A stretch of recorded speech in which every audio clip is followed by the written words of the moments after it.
Continuando ahora con profecía vital dinámica. ¿Qué está profetizado que le sucederá a los Estados Unidos? Es el tema más grande de la profecía y un tercio de su Biblia es profecía. Este es el factor más vital en las condiciones mundiales al revés de hoy. Sí, estamos preocupados por muchas cosas, pero lo más importante que debería preocuparnos es lo que se está formando, lo que está sucediendo en este momento que está profetizado que afectará directamente y que sucederá en los Estados Unidos, como lo he dicho. Tienes que saber dónde se menciona a los Estados Unidos en las profecías bíblicas para entenderlo.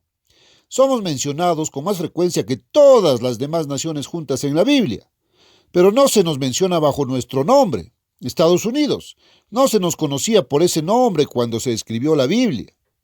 Y en la Biblia encontrará naciones modernas mencionadas por los nombres de sus antepasados.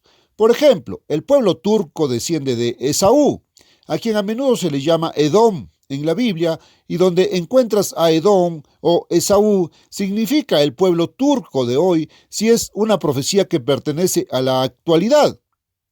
Ahora, de la misma manera, mientras que algunas de las naciones se mencionan en sus nombres actuales como Egipto y Siria, y algunas de esas encontrará en Ezequiel el capítulo 38 una profecía que todos los estudiantes de la Biblia, creo que prácticamente todos, reconocen que está hablando de Rusia hoy, pero no habla del nombre Rusia.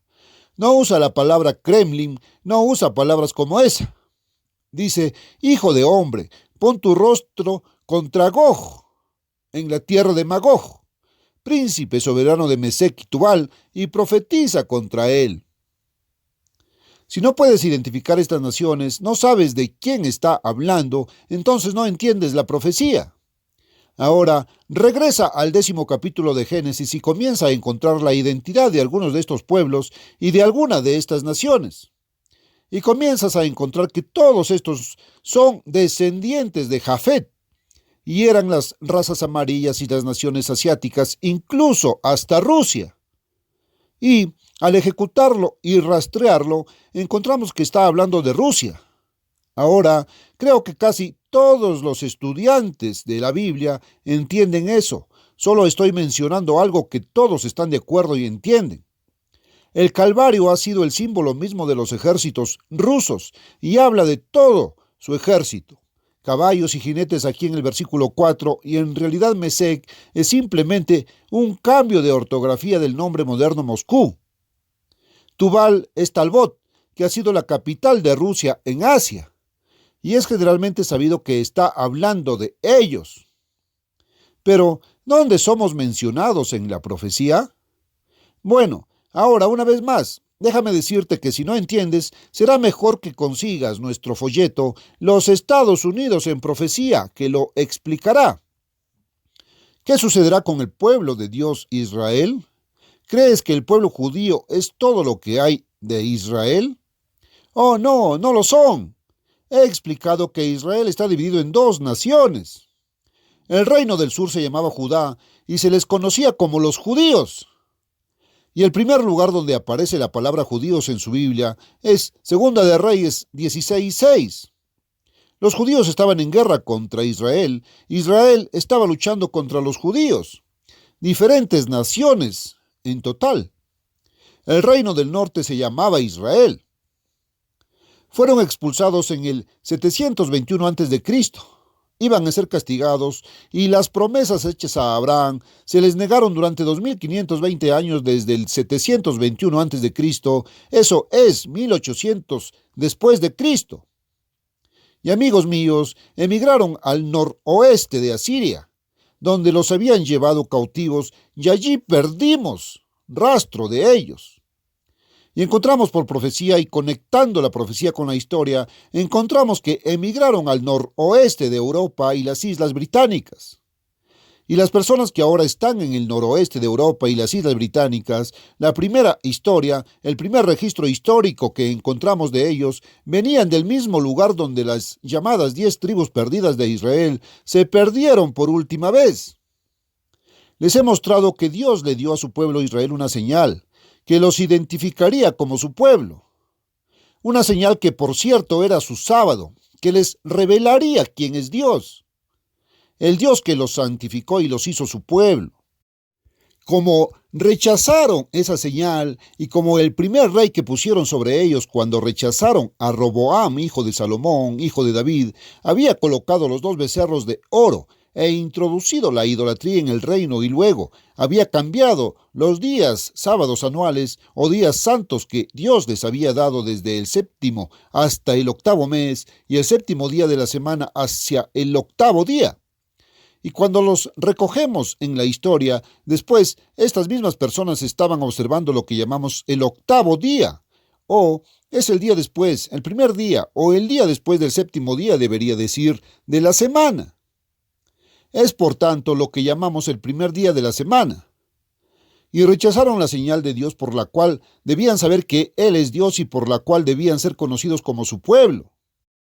Ahora, los mismos dos mandamientos que Dios había enfatizado cuando dijo, guarda mis mandamientos y te haré prosperar y podrás tener las bendiciones que fueron prometidas incondicionalmente a Abraham, eran para evitar la idolatría y el quebrantamiento del sábado, y esos eran los mismos mandamientos idénticos de Dios contra los que Israel se rebeló. Y os lo leo en el capítulo 20 de Ezequiel, que Dios les había dado sus sábados para que fueran una señal entre Él y ellos, y que les dio sus estatutos y sus juicios. Pero, ¿qué hicieron? Anduvieron tras los ídolos de sus padres y observaron sus caminos. Y luego les dijo a sus hijos más tarde, otra generación, yo dije a los hijos en el desierto, que no caminéis en las estatuas de vuestros padres, ni guardéis sus juicios, ni os contaminéis con sus ídolos o sus caminos. Yo soy el eterno vuestro Dios, camina en mis estatutos. Esos son los caminos de Dios. Guarda mis juicios y ponlos por obra. Esos son los caminos de Dios. Santificad mis sábados. Esos son los caminos de Dios.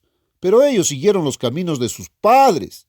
Días diferentes por completo, cosas diferentes. Mis sábados serán por señal entre mí y vosotros, para que sepáis que yo soy el eterno vuestro Dios. No obstante, los niños se rebelaron contra mí, no anduvieron en mis estatutos, ni guardaron mis juicios para ponerlos por obra. Profanaron mis sábados, y sus ojos fueron tras los ídolos de sus padres. Idolatría y quebrantamiento del sábado. Por lo tanto, fueron expulsados y perdidos como perdieron la señal por la cual deberían ser conocidos. Pensaron que eran gentiles, siempre pensaron que eran gentiles, pero les he mostrado que el pueblo judío después de su cautiverio se dio cuenta de que habían sido expulsados por eso mismo, y habían sido castigados con el castigo nacional más grande que Dios Todopoderoso haya impuesto jamás a una nación y a su propio pueblo escogido, debido a esos dos grandes pecados, y así el pueblo judío se volvió muy contrario a la idolatría y al quebrantamiento del sábado. Y así empezaron a inventar muchas ideas propias, reglas y reglamentos para hacer del sábado un yugo rígido y recto de esclavitud, y tenían 65 reglas y reglamentos, las tradiciones de los hombres que Jesús reprendió en el tiempo de Jesucristo.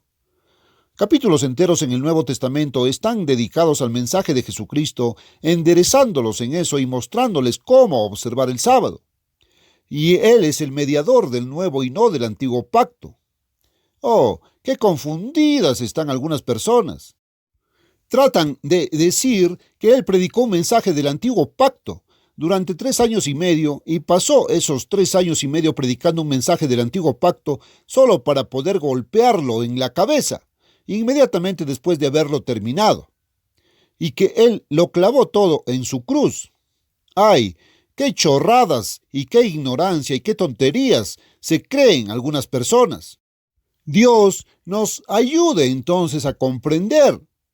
Capítulos enteros en el Nuevo Testamento están dedicados al mensaje de Jesucristo, enderezándolos en eso y mostrándoles cómo observar el sábado.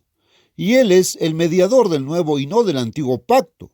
¡Oh, qué confundidas están algunas personas! Bueno, esa promesa de nacimiento de grandeza y poder nacional fue retenida por 2520 años hasta 1800 después de Cristo, y en 1800 después de Cristo, mis amigos, los británicos y los estadounidenses eran como nada. solo pequeñas naciones insignificantes. Pero en 1804, Londres dominaba el mundo como centro financiero. Y llegamos a una riqueza tan grande y un poder tan grande como ninguna nación o pueblo había adquirido antes, porque Dios se lo prometió a Abraham. Ahora, he cubierto eso en transmisiones anteriores. Ahora, ¿qué pasa con nosotros? Somos Israel hoy, no Judá, sino Israel. Y nunca se llama al pueblo judío con el nombre de Casa de Israel o Reino de Israel. Nunca se les aplica ese nombre. Los judíos son israelitas y se llaman, vosotros, varones de Israel, y por nombres y palabras semejantes en el Nuevo Testamento y en otros lugares. Pero nunca se llama al pueblo judío Reino de Israel o Casa de Israel. Esas son cosas para recordar, y la nación de Israel tenía su Capitolio antiguamente en Samaria. Judá o el pueblo judío en Jerusalén. Y así, Samaria representa a Israel y luego, de nuevo, Raquel, que era la madre de José, representa a Israel. Notarás nombres como en la Biblia. Esas son una clave para entender la Biblia y eso nos identifica. Ahora, con eso en mente, sigamos. Mis amigos, les he mostrado que viene una gran tribulación, lo siguiente profetizado. En primer lugar, la hambruna y la epidemia de enfermedades van acompañadas casi simultáneamente o inmediatamente después de una invasión y de un poder que va a levantarse en Europa, que va a saltar sobre los comunistas y nos invadirá y va a iniciar la guerra en nosotros, incluso antes de que los comunistas se pongan a hacerlo porque son muy lentos. El comunista lo haría de otra manera y nos van a atacar después. Pero no nos van a atacar hasta que esto suceda. Ahora, sabemos que el pueblo judío iba a regresar a Palestina y para cuando ocurrieran estos eventos finales, los hombres de Judá, que son el pueblo judío, estarían en Palestina. Ahora entonces, esta gran tribulación está por venir y es tanto nacional como individual. Eso les he mostrado. Jesús dijo en Mateo 24, y hablando en el versículo 8, de la pestilencia y del hambre que está por venir y somos un anticipo de la sequía ahora y viene una terrible sequía nacional que estará acompañada por tales enfermedades y epidemias que la tercera parte de nuestra gente va a caer muerta y a pesar de todas las vacunas contra la polio y todo lo demás, amigos míos, vienen cosas que los médicos nunca sabrán ni podrán enfrentar. Está en su Biblia.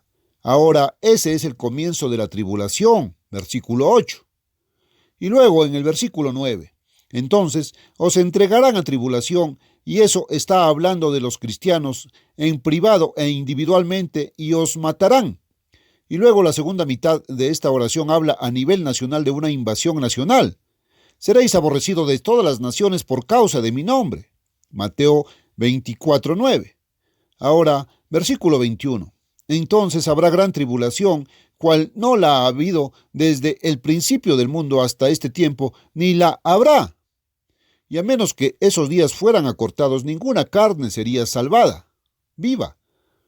En otras palabras, la vida humana sería aniquilada de sobre la faz de toda la tierra. Y nosotros, ahora por primera vez en la historia de la humanidad, ha llegado el momento en que los científicos nos dicen que la humanidad puede ser borrada de la faz de la tierra. Einstein lo sabía. Él lo sabía. Los grandes científicos del mundo lo sabían. Ninguna carne debe ser salvada con vida, sino, escuche esto, por amor de los elegidos. Más vale que estén contentos de que esos elegidos estén aquí. Por amor de los elegidos, aquellos días serán acortados. Dios Todopoderoso va a intervenir. Dios intervendrá e interferirá. Ahora, justo antes de que eso suceda, algo terrible le sucederá a los Estados Unidos. Quiero que se den cuenta, esta gran tribulación, mis amigos, es el tiempo de nuestro problema nacional. Es el momento mismo de nuestro problema nacional. Quiero mostrarte eso. Va a pasar rápidamente conmigo ahora a Jeremías, el capítulo 30. Jeremías 30. Te he dado esto antes, ahora muy rápido. Repasemos algunas de estas profecías. Aquí está lo que se predice en su Biblia. 1/3 de su Biblia es profecía. Escuche, la Biblia es el libro de Israel, pertenece a Israel. Se refiere a otras naciones solo cuando entran en contacto con Israel. porque todo el plan de Dios, todo el propósito de Dios que se está realizando aquí en la tierra, está centrado en el pueblo que Él escogió, Israel. No son su pueblo favorito, no son su pueblo favorito. Él no nos ama más de lo que ama a los chinos, los japoneses y los árabes, la gente de África o cualquier otra parte del mundo. Es simplemente una cuestión de que Él nos eligió. ¿Y sabes por qué? Porque nuestro antepasado, Abraham, obedeció a Dios, guardó sus mandamientos. Dios es el gobernante supremo y también el creador. Eso es lo que el mundo ha olvidado. ¿Qué es lo más importante? Que Dios puso las leyes en movimiento y solo Dios puede revelarnos la forma de vivir y todo lo que necesitamos. Ahora mire, aquí está esta profecía para nuestro pueblo. Toda profecía se refiere a Israel. Se centra en Israel y nosotros somos Israel. Y si no saben eso, obtengan ese folleto Los Estados Unidos en profecía, mis amigos. No pueden entender la profecía bíblica a menos que tengan esa clave. Esa es una verdadera clave para entender las profecías, porque las profecías de la Biblia han sido gravemente malinterpretadas y no es de extrañar, porque esta clave vital que se necesita para abrir las puertas proféticas al entendimiento se ha perdido. Esa clave es un conocimiento definitivo de la verdadera identidad de los pueblos estadounidense y británico en la profecía bíblica. ¿Dónde se menciona a los Estados Unidos?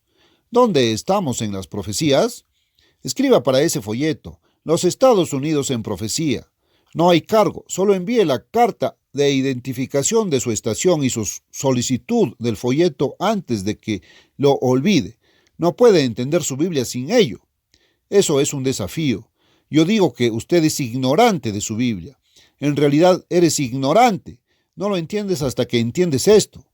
Ahora, espero que eso realmente los sorprenda lo suficiente como para estudiar y ver si esto es cierto, porque quiero decirles que había un ministro en Florida que me escribió una carta hace unos 50 años. Lo que me dijo justo lo que ahora te digo. Él dijo: señor Armstrong, si no sabe eso, es simplemente un ignorante. ¿Sabes? Eso me picó profundamente. ¿Alguien me llamaría ignorante? Porque eso fue. No lo tomé como un insulto y ciertamente tampoco lo quise decir como un insulto a ninguno de ustedes, oyentes. Lo digo en serio de la forma en que él lo dijo para mí. Pero quiero decirles una cosa. Fui a una de las bibliotecas públicas y tuve que desenterrar esta cosa y tuve que pasar años consiguiéndola. Bueno, no tiene que hacer eso. Este folleto aquí se lo dará para que pueda estudiarlo con la Biblia en solo unas horas. Puede obtenerlo. Todo resumido y condensado. Y he tenido que separar mucha paja del trigo, porque hay mucha enseñanza sobre ese tema que no es verdad. Y debido a que se está enseñando algún error sobre este tema, muchas personas aprovechan algunos puntos de error y luego ridiculizan y se burlan de toda la verdad. Mis amigos, es la verdad. Es mejor que la estudies y entiendas tu Biblia, es vital. Estamos llegando a estos tiempos. Lo único que cuenta ahora son las condiciones en este mundo hacia donde nos dirigimos y hacia donde vamos. Estamos en los últimos días. Si quieres saber cuál es el fin del mundo, será mejor que sepas sobre estas cosas. No se refiere a la existencia de la tierra. Bueno, aquí está esta profecía, el capítulo 30 de Jeremías. Jeremías 33. Y aquí vienen días, dice el Eterno, en que haré volver a los cautivos de mi pueblo, Israel y Judá, dice el Eterno. Eso está hablando de la segunda venida de Cristo y la liberación de su pueblo de un cautiverio, y muestra allí mismo que en el tiempo de la segunda venida de Jesucristo, el pueblo de Dios Israel, quienes quiera que sean, van a estar en un estado de cautiverio. El pueblo judío está disperso en todas las naciones, pero esto es Israel. Bueno, por supuesto que el pueblo judío tiene ahora su propia nación en Palestina. E incluso allí ellos también van a estar en un estado de cautiverio y nosotros vamos a estar en un estado de cautiverio si no nos despertamos y volvemos a nuestro Dios. Os he mostrado los dos grandes pecados por los que fueron castigados nuestros antepasados. Somos culpables de esos mismos dos pecados hoy. Solo que ya no sabemos qué es un ídolo. Un ídolo no es solo una estatua que se supone que es una imagen de Cristo, o algo así, o algún otro dios de algún tipo. Tu automóvil puede ser tu ídolo, o tu televisor puede ser tu ídolo si le das un mal uso. Muchas cosas pueden convertirse en un ídolo. Y quiero decirles que nuestra tierra está llena de ídolos. Está llena de iglesias, pero también está llena de ídolos y parece que no sabemos cuáles son nuestros ídolos. Yo tenía un ídolo y no era nada de eso en absoluto. Dios me lo quitó y tuve que renunciar a él. Tuvo que ser arrancado y fue mucho más difícil que arrancarme un diente de la boca. Fue muy doloroso rendirse, pero era la única cosa en la que estaba puesto todo mi corazón, lo que espero ser y hacer de mí mismo, la ambición de toda mi vida. Dios lo arrancó de raíz y rama. Tuve que renunciar y tuve que sufrir, y tuve que rendirme y entregarme a Dios antes de poder convertirme en su hijo, y antes de que pudiera usarme. Mis amigos, tendréis que encontrar cuál es vuestro ídolo. Tu ídolo no será el mismo que yo tenía. Tal vez tengas un ídolo diferente, pero la mayoría de nosotros hemos tenido muchos ídolos. El ídolo de un hombre es su propia capacidad intelectual. Él piensa que es bastante inteligente y bastante brillante. Tal vez tengas que derribarte y descubrir que hay otras personas que son más inteligentes que tú. Conozco a un hombre cuyo ídolo es su riqueza. Tal vez tendrá que perderla, o de lo contrario nunca ganará el reino de Dios. Cualquiera que sea vuestro ídolo, mis amigos, tenéis que renunciar a él. No se puede adorar a un ídolo y a Dios también. Ahora bien, ¿cuál es tu ídolo? Escuche, Él va a traer de nuevo la cautividad de su pueblo de Israel y Judá, dice el Eterno, y yo los haré volver. ¿A dónde? A la tierra que les di a sus padres, y ellos la poseerán. Ahora, eso significa que donde sea que estén, van a estar lejos de ese tiempo. Ahora el pueblo judío, el único pueblo judío que está en una nación, está en esa tierra ahora. Y ves que la gente de la que esto está hablando es una nación que está lejos de esa tierra y van a ser llevados cautivos de una tierra y llevados a esa tierra.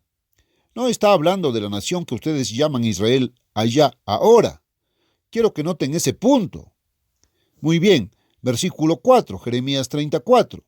Y estas son las palabras que habló el Eterno acerca de Israel y acerca de Judá. Eso concierne a nuestro pueblo y también al pueblo judío. Porque así dice el Eterno, hemos oído una voz de temblor, de miedo y no de paz. Este es un tiempo de guerra, escuche. Preguntad ahora y ved si alguno está de parto.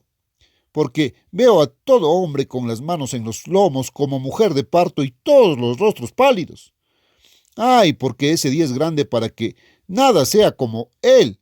Sea lo que sea, es el más grande de su tipo. ¿Qué es? Es un tiempo de angustia. El mayor tiempo de angustia que el mundo jamás haya conocido. ¿Qué es? La gran tribulación.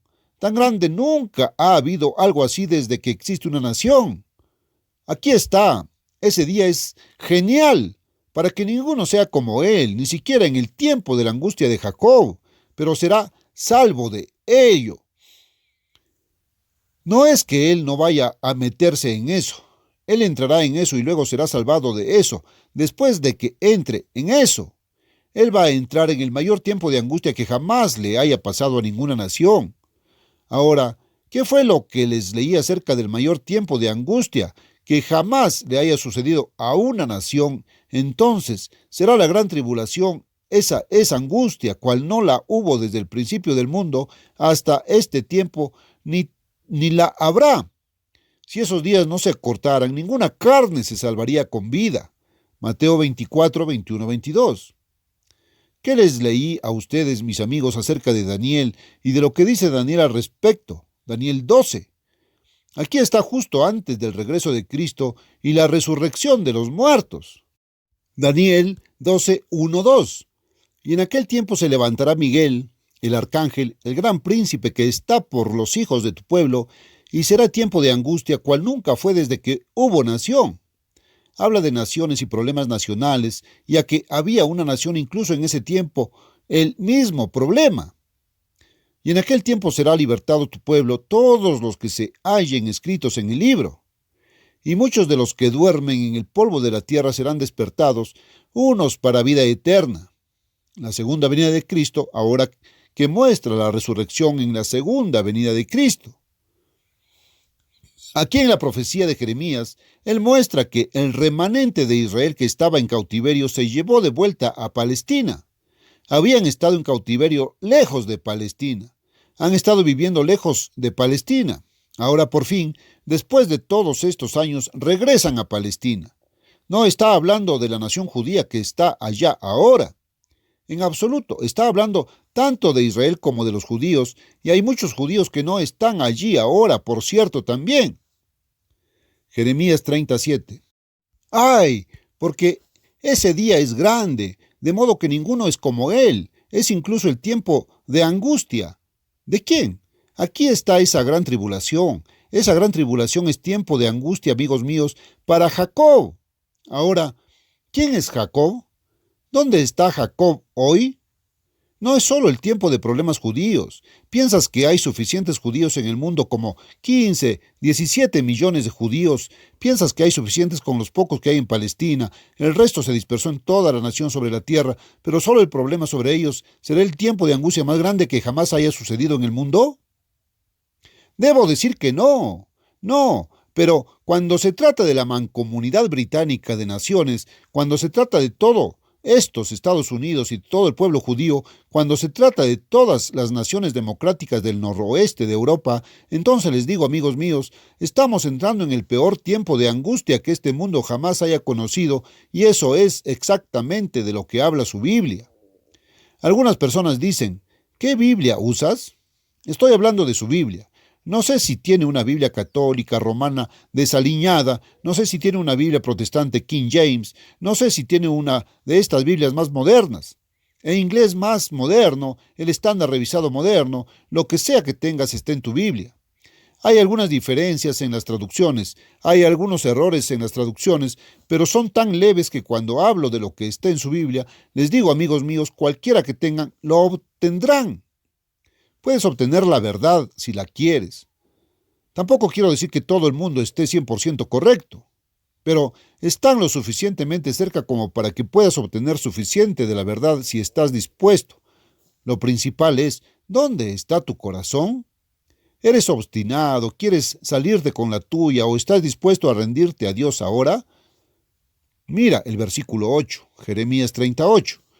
Acontecerá en aquel día, dice el Eterno de los ejércitos, aquí dice así el Señor, que romperé su yugo de sobre tu cerviz y romperé tus ataduras, y a los extraños, eso es, las naciones gentiles, no se servirán más de él.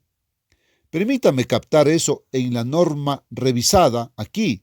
Pasemos a esto muy rápido, aquí sí puedo entenderlo muy rápido. Jeremías el capítulo 30, y aquí lo tengo, y eso fue en el versículo 8. Versículo 8, déjenme leerlo a vosotros aquí, Jeremías 38, 9. ¿Va a poner ese yugo sobre vuestro cuello? Regresa rápidamente a Isaías 47, solo tengo unos momentos. Isaías 47, versículo 1.